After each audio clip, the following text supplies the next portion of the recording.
जय श्री राम, जय परशुराम। मेरे देशवासियों, आप सभी को अवध केसरी सेना के राष्ट्रीय अध्यक्ष ठाकुर नीरज सिंह का सादर प्रणाम। जैसा कि आप लोग भी देख रहे होंगे कि रात के अंधेरे में जेएनयू के दीवार पर लिखा गया कि ब्राह्मण भारत छोड़ो। मैं उन सभी गद्दारों को ये बताना चाह रहा हूँ, उन हिजड़े की औलादों को ये बताना चाह रहा हूँ कि अगर तुम में दम है, अगर तुम एक बाप की औलाद हो, अपने पूरे भारत में सारे ब्राह्मणों को नहीं, केवल एक ब्राह्मण को देश छोड़ने पर या उसका घर छोड़ने पर मजबूर अगर कर दो तो मेरा भी नाम ठाकुर नीरज सिंह नहीं। एक ब्राह्मण को केवल, अगर तुम अपने एक बाप की औलाद हो तो, पूरे भारत में कह रहा हूं, पूरे भारत के ब्राह्मणों को लिख दिए ना रात के अंधेरे में, केवल एक ब्राह्मण को आप उस देश छोड़ने के लिए या उसका घर छोड़ने के लिए मजबूर कर दो तो मेरा भी नाम ठाकुर नीरज सिंह नहीं।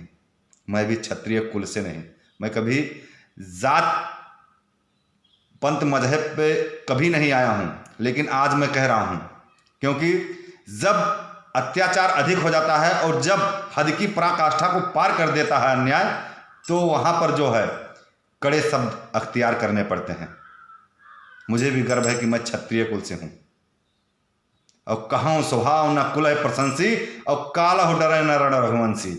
हम भी किसी भी रण से और किसी भी युद्ध से डरते नहीं हैं, और अगर ब्राह्मणों पर या हमारे सनातन धर्म पर कहीं भी आघात हुआ तो आघात करने वाला चाहे कोई भी हो उसे बख्शा नहीं जाएगा।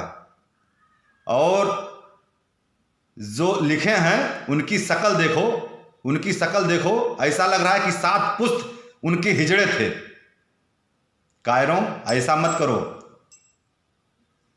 मैं ये नहीं कह रहा हूं कि तुम देश छोड़ दो, हम तो कभी नहीं कहे किसी को कि फलाने देश छोड़ दें, धमाके देश छोड़ दें। भाई देश सबका है, सब रहें, लेकिन तुम ये क्यों कहते हो कि ब्राह्मण देश छोड़ दें, फलाने छोड़ दें? क्यों छोड़ दें? देश तुम्हारे बाप का है।